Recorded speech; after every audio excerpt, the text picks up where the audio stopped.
पप्पू नौकरी के लिए इंटरव्यू देने गया। ऑफिसर ने कहा, इस फिक्रे को इंग्लिश में ट्रांसलेट करो। मैं इस नौकरी के लिए पूरी उम्मीद हूँ। पप्पू बोला, I am pregnant for this job. एक नया शादीशुदा जोड़ा होटल में खाना खाने गया। शोहर ने जैसे ही खाना शुरू किया तो बीवी ने टोका, क्या आज आप खाने से पहले दुआ मांगना भूल गए? शोहर बोला, बेगम ये होटल है और यहाँ बावर्ची को खाना बनाना आता है। बीवी, मियाँ जी सुनते हो? वो ऊपर अलमारी से सामान उतार देना, मेरा हाथ छोटा पड़ जाता है। शोहर, तो जबान से ट्राई कर लो, वो तो छोटी नहीं पड़ेगी। एक बुजुर्ग एक गांव से गुजरे तो उनसे एक औरत ने कहा कि मेरी शादी को 10 साल हो गए हैं लेकिन अभी तक औलाद नहीं हुई। बुजुर्ग बोला, मैं तेरे लिए दरबार में चिराग जलाऊंगा। काफी सालों बाद बुजुर्ग उसी गांव से गुजरे और उस औरत के घर गए तो देखा कि उसके 12 बच्चे हो चुके थे। बुजुर्ग ने पूछा, तुम्हारा शोहर कहाँ है? औरत बोली, वो आजकल दरबार ढूंढ रहे हैं ताकि चिराग बुझा सकें। एक शेख को करंट लगा। बीवी ने पूछा, आप ठीक तो हैं? शेख बोला, गोली मार मैनू, बाहर वेख यूनिट किन्ने डिगे ने। बेटा, अब्बा जी, शनाख्ती कार्ड का फार्म फिल कर रहा हूँ, शनाख्ती इलामत क्या लिखूं? अब्बा जी बोले, पुत्र लिख दे, सज्जे हाथ विच मोबाइल। सास ने सारी अफ्तारी अकेले तैयार कर ली तो बहू ने किचन में झांक कर पूछा, अम्मी जी कोई मदद करूं? सास ने माथे से पसीना पूंछते हुए तारीखी जवाब दिया, पुत्र कोठे से जाके अजान दे या। नरस औरत से, मुबारक हो, आपके यहाँ बेटा पैदा हुआ है। आपने पैदाइश से पहले क्या मांगा था, बेटा या बेटी? औरत ने जवाब दिया, यकीन करें मैंने तो कुछ नहीं मांगा था, मैं तो नहाने लगी थी और इसके अब्बा से बस तौलिया मांगा था।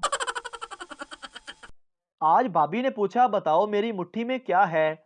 मैंने कहा, भाई पता नहीं तब से क्यों घूर घूर के मुझे देख रही हैं। आदमी दौड़ता हुआ आया और शिकारी को झंझोड़ कर कहा, तुमने मेरी बीवी को गोली मार दी है। शिकारी बोला, नाराज ना हो, अगर बदला लेना हो तो वो मेरी बीवी सामने बैठी है। सास, अल्लाह ने तुम्हें दो दो आंखें दी हैं, चावल में से दो चार पत्थर नहीं निकाल सकती? बहू, बहुत खूब, अल्लाह ने आपको 32 दांत दिए हैं, दो चार पत्थर भी नहीं चबा सकती। एक आदमी नौकरी ढूंढ रहा था।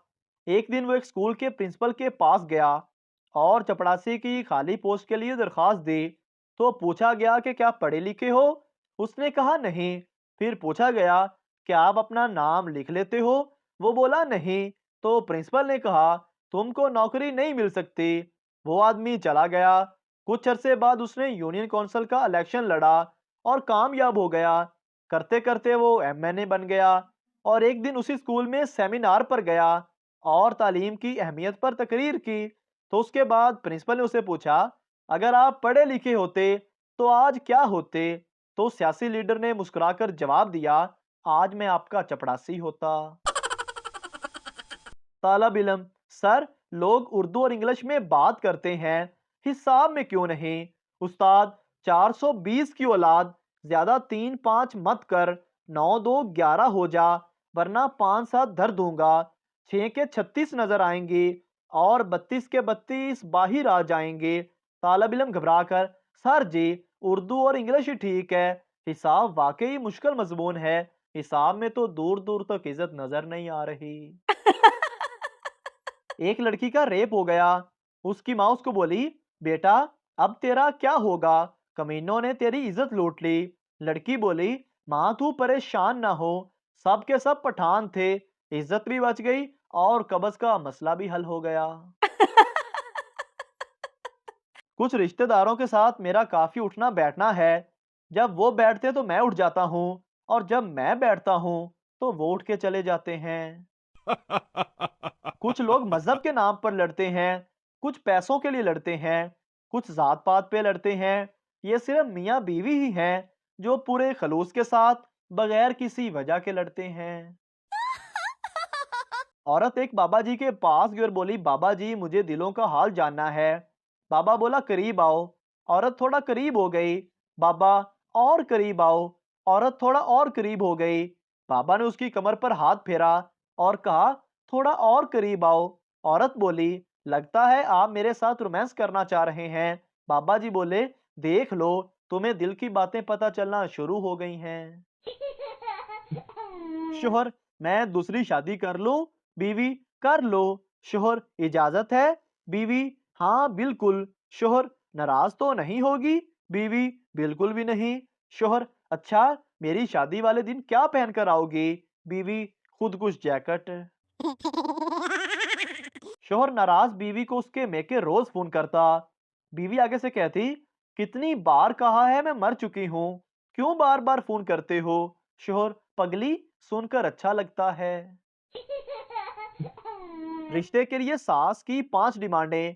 लड़की खूबसूरत हो, लड़की खूब सीरत हो, लड़की पढ़ी लिखी हो, लड़की कम उम्र हो, लड़की मालदार घराने की हो।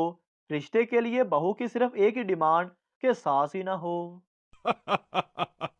मौसम अच्छा होते ही पंखों की स्पीड यकदम से इतनी तेज क्यों हो जाती है, जबकि यही पंखे गर्मी में ऐसे घूमते हैं जैसे कमबख्तों ने नींद की गोलियां खा रखी हों। बीवी ने शोहर को फोन किया कि आकर मुझे अम्मी के घर से ले जाएं। शोहर, अभी 2 दिन पहले ही तुम्हें वहां छोड़ कर आया हूँ, थोड़े दिन और रह लो।